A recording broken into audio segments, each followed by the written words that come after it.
Tribuna do Paraná. É você, Helena. Aqui tem Santiago Garcia. Chegou Santiago Garcia. Vamos começar por... Nesses 3 anos de mandato, o senhor sofreu algum tipo de ameaça? O que é isso? Ameaça física? Alguma coisa? Ameaça de saúde, sofri. Física não. Não sofri ameaça de ninguém. Eu nunca fui hostilizado na rua. Nunca fui hostilizado por qualquer torcedor. Muito pelo contrário.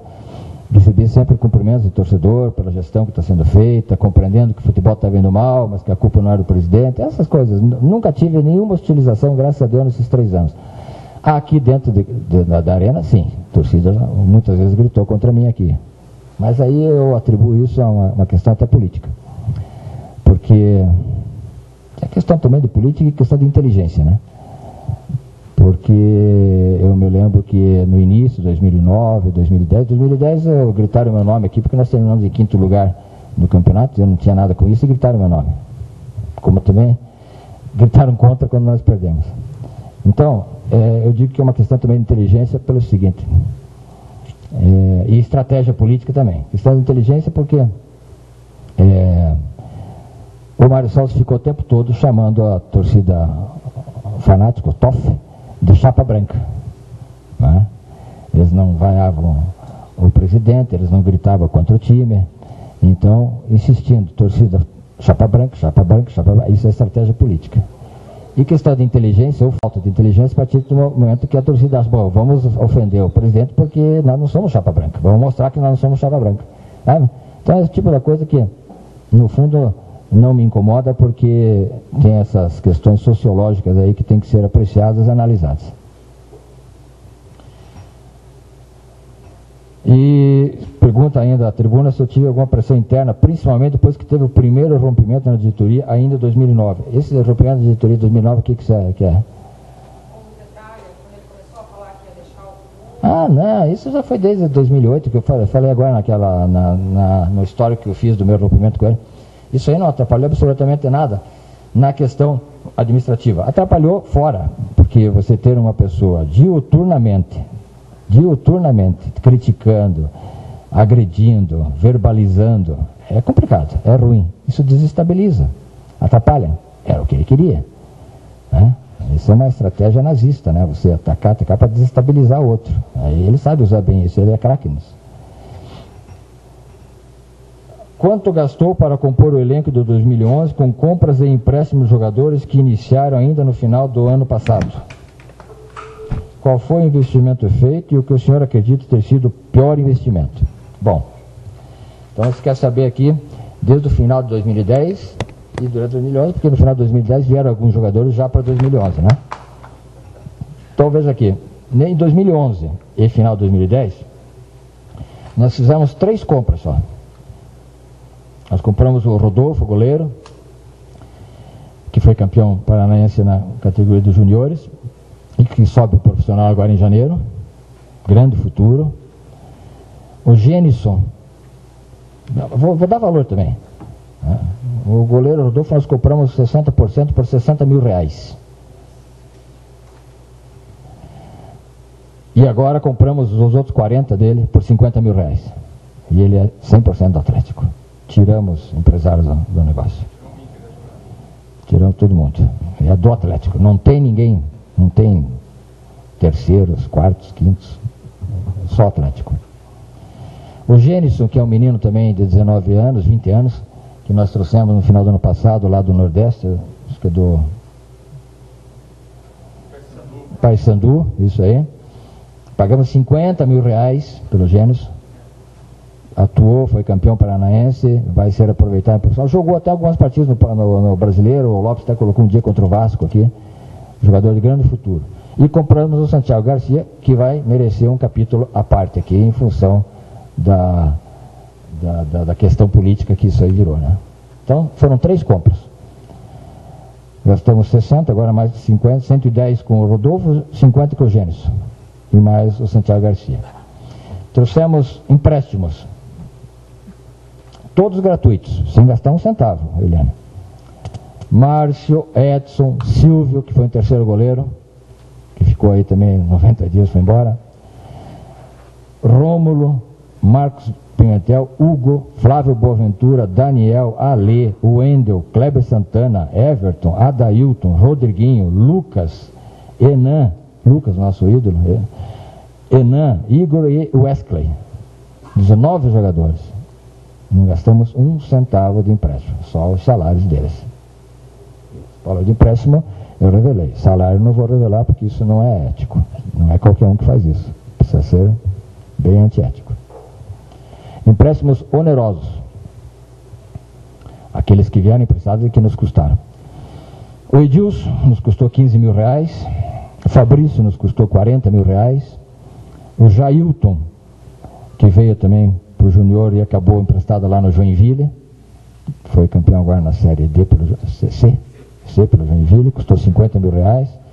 Thiago Santos, que era um atacante, R$60.000. E agora vem o grosso.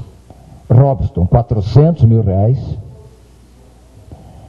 Marcelo Oliveira, R$490.000, porque o Corinthians pagava o salário dele e nós pagamos pelo empréstimo.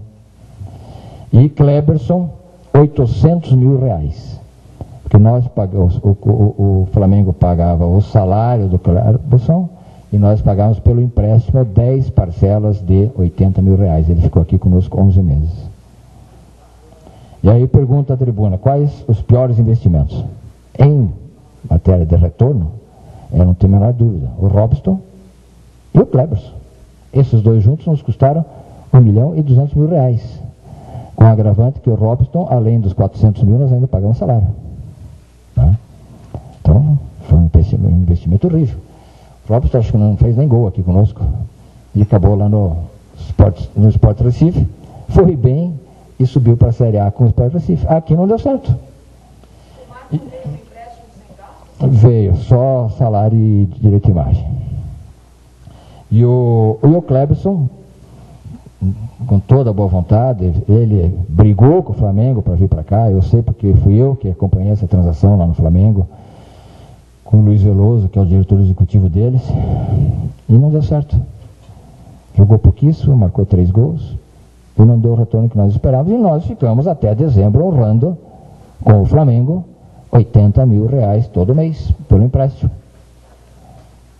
E ainda tivemos que arcar com uma despesa de cirurgia, porque ele quebrou o ombro aqui num treino. Então são os fatores que, né, os imponderáveis, as coisas que acontecem, né, os sobrenaturais da Almeida, aí que acontece. Não teve jeito, e gastamos isso que aí não é muito. Eu não somei isso tudo aqui, mas está somado. Empréstimo oneroso, R$1.855.000.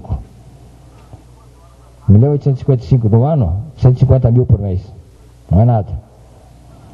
E não é nada na quantidade distribuída por quantidade de jogadores, né? E mais 19 jogadores que nós não pagamos nada, só o salário. Né? Então, aqui eu quero fazer bem um esclarecimento. O Kleberson, nós nunca pagamos salário. Essa história divulgada aí por esse ex-dirigente, que o Kleberson tem um salário de R$211.000, aqui no Atlético, é mentirosa. Eu trouxe o contrato do empréstimo dele com o Flamengo para mostrar para vocês. Do preço da cessão, pela presente cessão, o cessionário Atlético pagará ao cedente Flamengo 10 parcelas iguais e sucessivas no valor de R$80.000, com vencimento em 5 de março, 5 de abril, e 5 de dezembro, mediante depósito bancário, direto na conta do Banco Bradesco, na agência 0887, conta número tal, em nome do Clube de Regatas Flamengo, CNPJ tal. Cláusula 4.1. Fica convencionado que o cedente, Flamengo, pelo período que durar a cessão temporária, será o único responsável pelo pagamento do salário do atleta, incluindo todas as despesas, obrigações previdenciárias e trabalhistas, conforme estipulado pela legislação em vigor na FIFA e no Brasil. Está aí. Então não tem salário de Kleberson de 210. Quanto ele ganha no Flamengo, eu não sei, isso não é problema meu. Aqui no Atlético nos custou R$80.000 por mês de empréstimo. Não tem encargos trabalhistas, não tem nada.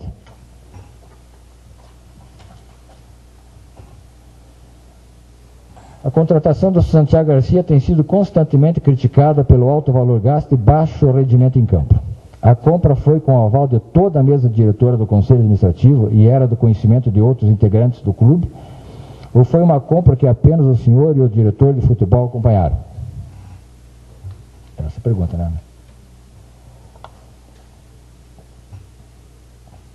Bom, eu vou contar a história disso aí, como é que foi. Nós estávamos num jogo em São Paulo contra o Palmeiras. Primeiro turno, perdemos de 1-0, gol do Chico de cabeça. E ali, nós estávamos tentando negociar o Martinútil, que estava numa excelente campanha com o Peñarol, já estava chegando às finais da Libertadores.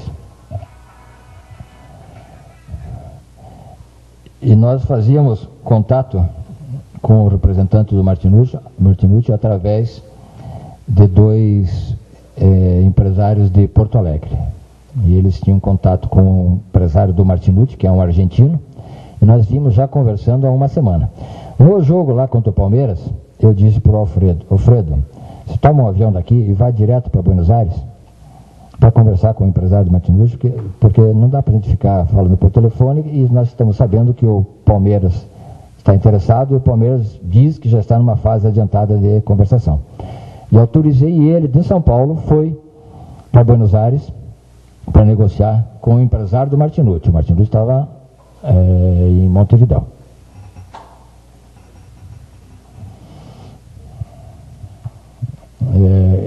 Chegando em Buenos Aires, ele ficou lá 2 ou 3 dias tentando negociar.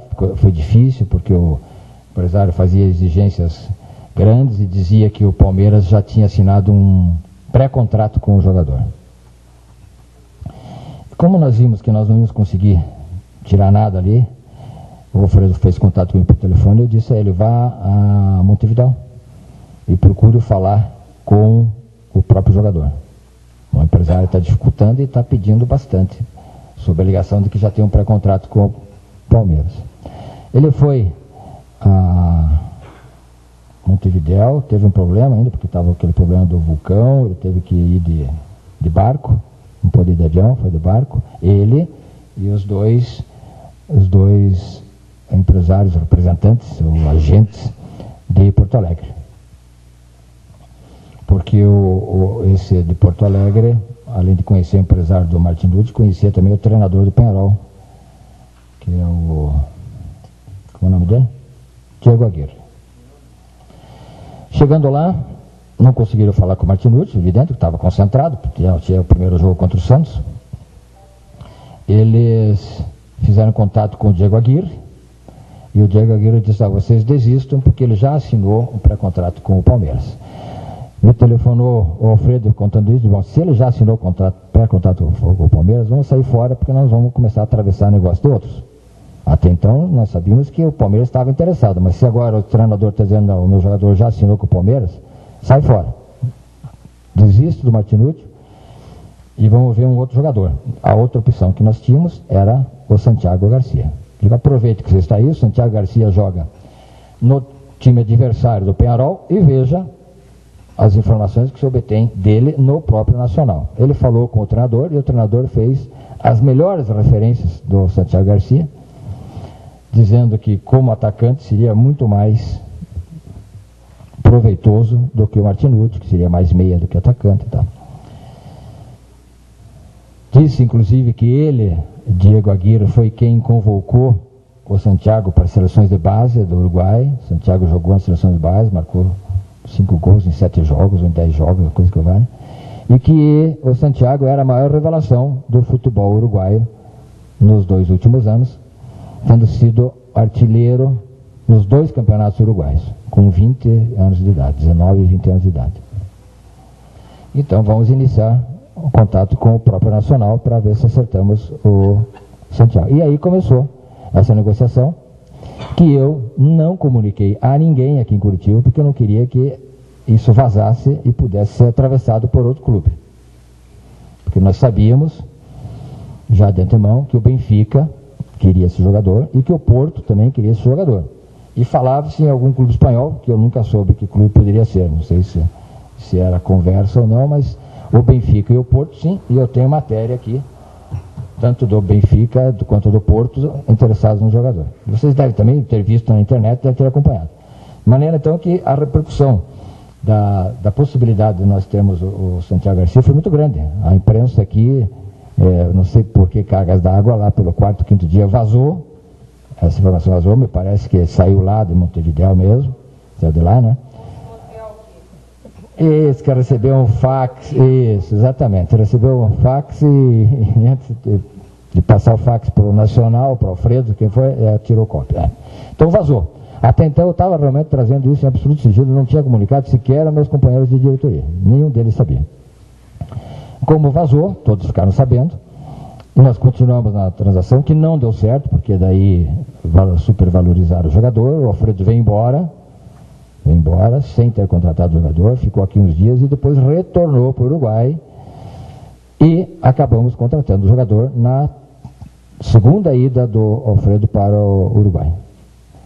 Então essa é a história de como nós chegamos no Santiago Garcia, que é um jogador de 20 anos, 21 anos, parece que ele fez agora, promissor, e que você tem que tomar cuidado na avaliação que você faz, porque a avaliação que está se fazendo dele é muito mais em função do custo do que de qualquer outra coisa. Eu li esses dias uma matéria, não sei se foi no Globo, dos estrangeiros no Brasil esse ano. Ele cita, inclusive, o Santiago Garcia, que não correspondeu aqui no Atlético, e fala que o Martinucci, que nós queríamos, que todo mundo queria, está no banco no Fluminense. Quem acompanha sabe que ele não tem jogado. Quando muito, entra no final do segundo tempo. O São Paulo trouxe o Canhete, um argentino, que também não jogava, e agora, ao final, quando entrou numa partida, machucou-se, vai ficar uns meses fora. O próprio Vasco, com o Lanzini, também entra de vez em quando, não é titular absoluto. O Conca, quando veio para o Vasco, não aconteceu, só foi acontecer no Fluminense.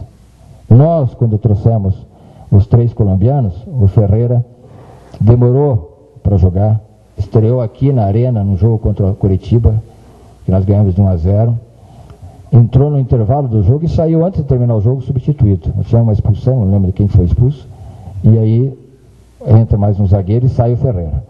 O Valência levou meses para ser titular no Atlético. O Viáfara não conseguiu jogar no Atlético, foi ser ídolo no Vitória. Então tem que ter paciência, não se pode exigir que o jogador chegue e em 6 meses seja o salvador. Para o ano que vem já se pode exigir mais. Agora, o problema todo aí a questão é muito mais política, é que politicamente a oposição resolveu se aproveitar desse fato, né? E fez isso um cavalo de batalha. Parece até que o rapaz tem culpa em cartório. O rapaz teve um problema de doping, que aconteceu antes de nós o contratarmos, foi num jogo dia 12 de junho, e que não foi sequer reconhecido pela FIFA o resultado fornecido pelo laboratório local.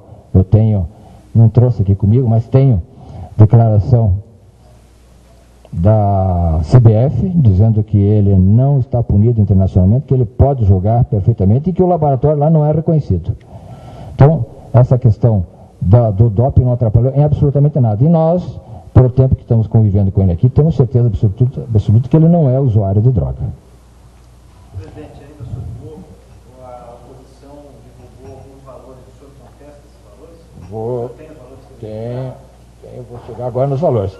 Então, a questão da forma como veio e da notícia da contratação para os demais diretores está esclarecida, né?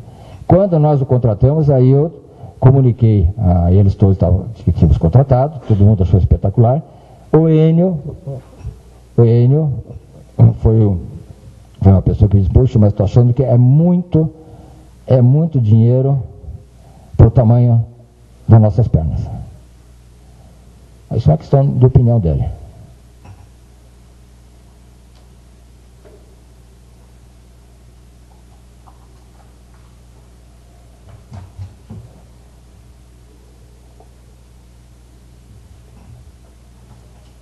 O Morro Garcia custará ao Atlético 6 milhões e 200 mil dólares, dos quais 2 milhões de dólares. Nós já pagamos ao Nacional. Teremos que pagar ainda mais 2.400 em parcelas semestrais. A primeira em maio de 2012, de 500 mil. Não, 500 mil não, de 500 mil euros. Aí tem que converter para o dólar. O total dá 2.400 dólares. Então, uma parcela em maio de 2012, uma segunda em novembro de 2012, uma terceira menor em maio de 2013 e uma quarta também menor em novembro de 2013. Isso completará 2.400. Mais 1.800.000 dólares a empresa Guardiã Universal Limitada, que é uma empresa que investe no Nacional, que pertence a Daniel Fonseca Garis. Daniel Fonseca é um antigo centroavante da seleção uruguaia e que agora investe também em clubes no Uruguai, tal qual investem aqui no Brasil, menos no Atlético, porque nós não temos nenhum, graças a Deus, nenhum investidor aqui dentro.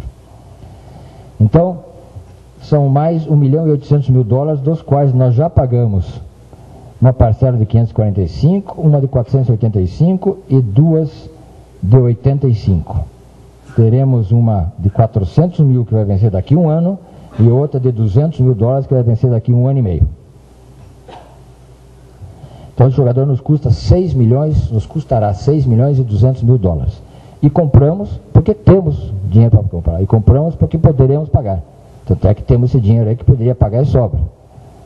Mas, como a compra foi parcelada, vai se pagar parceladamente. Quando surgiu a história do doping, me telefonaram lá do Uruguai perguntando se era verdade que nós iríamos devolver o Morro e rescindir o contrato. E eu disse que não era verdade. Agora, se uma eventual punição dele trouxesse prejuízo ao clube e traria, porque se ele fosse punido não poderia jogar, aí sim nós iríamos, em primeiro lugar, de imediato suspender os pagamentos. E depois ver a possibilidade de rescisão, se fosse o caso, porque poderia haver um comprometimento até na imagem. E esse jogador, como praticamente 99% dos jogadores, recebe dinheiro em carteira e recebe dinheiro pela sessão de imagem. Nós não podemos ter aqui a imagem de um jogador que usa droga, não é? Mas como isso não se configurou, o laboratório não foi reconhecido, nós também não podemos querer nos antecipar aos fatos e sermos nós a lei. A lei não somos nós cumprimos a lei. Então eu tenho aqui contrato com o Clube Nacional de Futebol. Aqui está o valor, se quiserem ver, de 2 milhões de dólares que nós já pagamos. E mais as parcelas que nós pagaremos em 14 de maio de 2012, 14 de 11 de 2012, 14 de maio de 2013 e 14 de 11 de 2013. A correspondência do Nacional indicando a conta bancária deles para depósito em 21 de junho. O certificado de transferência internacional, que nós pagamos depois de receber o certificado, em 1 de 7 de 2011. A nossa provisão ao Banco Itaú para fazer a remessa dos 2 milhões, em 6 de julho, e a remessa de 2 milhões no dia 7 de julho. Nominal depositado ao Clube Atlético Nacional, Clube Nacional de Futebol. A gente pode ter acesso a esse documento depois? Para foto, imagem? Pode. Tiramos aqui dessa onde tem os valores aqui, né? Tá? Não tem problema. Então, 2 milhões, conta indicada, dinheiro depositado via Banco Central, como deve ser, como a legislação determina. Essa empresa do Daniel como se fosse um empresário? Eles chamam lá de investidor, é ele que investe no jogador desde as categorias de base, né? Sei se tem participação, não sei se é como aqui essa diz, né, que tem direitos de jogadores do Santos. Está aí o Neymar, está aí o Ganso, que já pega lá na base, né? Depois, na hora de vender, o clube tem que repartir com eles. Aqui é a mesma coisa. Então, a parte do Nacional é 4.400 e a parte da Guardiã Universal é 1.800.000. Aqui 1.800.000 para pagar nessas parcelas que eu já disse, 545, 485, mais duas de 85 e uma anual e outra ano e meio de 400 e de 200. As parcelas já vencidas de 545, 485 e duas de 85, também provisionadas no Banco Itaú, remetidas pelo Banco Itaú, através de fechamento de câmbio. A segunda parcela de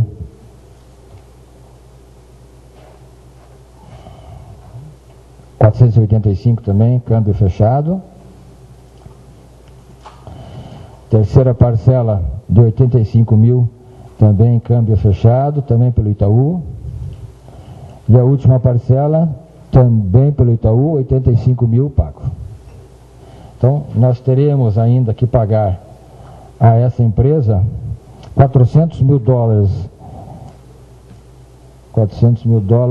12 meses após o vencimento da primeira parcela. Vai ser 7 de setembro de 2012. E mais $200 mil no dia 7 de março de 2013. Então, nós já pagamos 2 milhões, mais 1.200, já pagamos 3.200. Vamos deixar ainda aí para a próxima diretoria pagar a diferença de 700 e poucos mil dólares, né? O resto está tudo pago, sem mexer no nosso dinheiro de aplicação.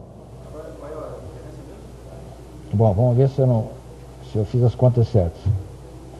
Nós já pagamos ao Nacional uma parcela de 2 milhões e falta pagar 2.400. Já pagamos ao Guardiã 545, tem que somar 485, 85 e 85, acho que está 1.200, né? 545, 485 e duas de 85. 170, 85 cada uma, 1.200. Então já pagamos 1.200 mais 2, já pagamos 3 milhões e 200. Se ele nos custa 6.200, faltam 3 milhões. O salário dele está baseado no... O salário dele é salário dele. Não, só quero saber em termos de moeda. Não, no dólar, como é o do Guerron, como é o do Neto. Como era o do Valência, como era o do Ferreira, em dólar. Se essa empresa do Daniel era investidor do clube, não é problema do clube repassar a parte dele? Por que o Atlético... Porque eles convencionaram que seria feito assim, a parte do nacional por nacional, a parte deles para eles, entre eles. Alguém daqui do Brasil ganhou alguma comissão? Sim. Pagamos uma comissão, essa empresa de Porto Alegre, Refasto Consultoria Desportiva Limitada, que foi quem iniciou o contato ainda com o Martinúcio, com o empresário do Martinúcio, e que depois deu prosseguimento com o Nacional e com o Aguirre. O Aguirre não para contratação, o Aguirre para tomar as informações, porque eles eram amigos do Aguirre, ou são amigos do Aguirre. Essa empresa recebeu R$450 mil de comissão. Está aqui o contrato dos R$450 mil. Esse não está no custo que o senhor estava falando? Não, esse não está no custo que eu estou falando, porque os custos que eu estou falando foi tudo em dólar, né? Tem mais R$450 mil que nós já pagamos no dia 7 de julho, uma parcela de 309 líquido, e também no dia 7 de julho uma outra parcela de 112 líquido, que dá o bruto de 450. Então custou isso mais R$450 mil. Esse jogador, eu disse há pouco, está aqui, ó, abril de 2011, o Porto e o Braga interessados nele, o Benfica, de abril de 2011, e aqui a saída dele de lá, que vocês também devem ter visto, alegrias de um, tristezas de outros, o lado B da contratação de Santiago Garcia pelo Atlético. Isso aqui lá do Uruguai. Então, é um jogador novo, jogador promissor. Só isso que recebeu comissão? Só isso? Só, ninguém mais. Alguém me pergunta aqui se Biapina, eu acho que vai estar mais para frente aqui, um de vocês pergunta se Biapina recebeu comissão. Absolutamente nada. Ninguém recebeu comissão. Comissão, quer dizer, ninguém. Essa empresa de Porto Alegre, essa empresa de Porto Alegre, Refaste Consultoria Desportiva e IPC do Brasil Marketing, eles são em dois. IPC do Brasil Marketing Limitado.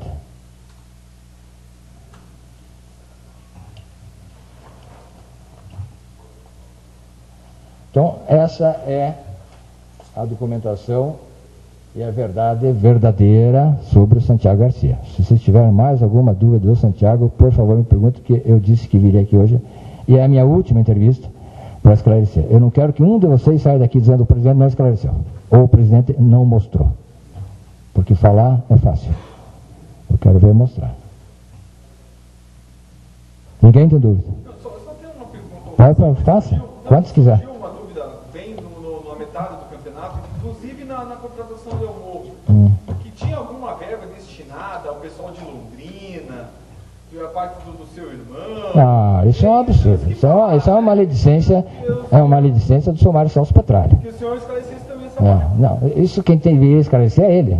Porque ele deveria mostrar para vocês de onde é que ele tirou isso. Isso é um escárnio. É um absurdo. E ele, Mário Celso Petralha, que me conhece do tempo que eu trabalhei aqui no Atlético como diretor jurídico, sabe que eu jamais faria uma coisa dessa. Ele não devia fazer. Isso é coisa eleitoreira, coisa de má fé, de má índole que ele tem. Não tem coisíssima.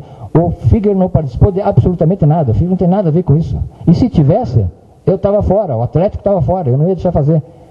Não porque pudesse ter algum envolvimento com o Figueiredo, mas para que ele não dissesse que teve envolvimento.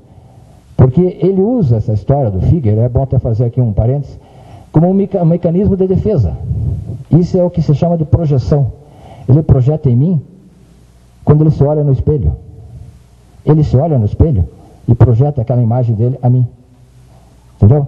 Ele fez negociados com o Figueiredo e passa aquela imagem dele, negociador, como se fosse eu. Eu não fiz e não faria nunca na minha vida. Se eu fizesse essa uma coisa um dia, era a última coisa que eu teria feito na minha vida. Porque eu não conseguiria mais viver com isso na minha consciência. Agora, ele joga isso na lama. Porque é da índole dele, da má fé que ele tem. Mas eu desafio o senhor Mário Celso Petralha a trazer um documento, que tem envolvimento do meu irmão em qualquer transação do Atlético nos meus 3 anos de clube. Qualquer. Jogador emprestado, seja do Irati, do Londrina, ou emprestado daqui para o Irati, daqui para o Londrina. Eu nunca fiz isso. E disse, quando tomei posse, e vocês estavam aí, isso deve ser testemunha, que o meu irmão comigo ia se dar mal, ia sofrer, porque ele não ia conseguir fazer um negócio com o Atlético. E já fez lá atrás. Ele já fez lá atrás. Com o senhor Mário Celso Petralha aí no comando. Já pôs jogador dele do Irati aqui no Atlético. Já levou o jogador do Atlético para o Irati. Eu nunca fiz isso. E não deixei que ninguém fizesse no meu mandato, nenhum dos meus companheiros de diretoria. Nem com o Irati, nem com Londrina e nem com o Figueiredo. E se vocês forem observar de todos os jogadores que passaram aqui nesses anos que eu estou aí, 2009, 10 e 11, incluindo 2008, quando eu assumi, eu ainda trouxe 2 ou 3 jogadores no final do ano, que eu tivesse sabido, não tinha havido nenhum jogador que o Figueiredo fosse proprietário. Mas eu fui agora checar, veio um jogador que nem vocês sabem. A pedido do Geninho, em 2009, veio por um contrato de 90 dias, ainda bem que de graça, Ricardo Tiwi, não é como é o nome? Rodrigo Tiwi. Eu fiquei sabendo, não sabia que era do Figueiredo, porque ele apareceu com um empresário, o empresário que negociou tudo. Depois, bem depois, já contrato assinado, registrado, eu soube que ele era de um desses times do Figueiredo. Mas já estava aí, foi por 90 dias, terminou, eu digo, vai embora, não quero saber de renovação, de empréstimo, coisa nenhuma, e veio de graça só pagando o salário. Então, passou despercebido um jogador. De todos esses essas dezenas que dizem que eu trouxe nesse período.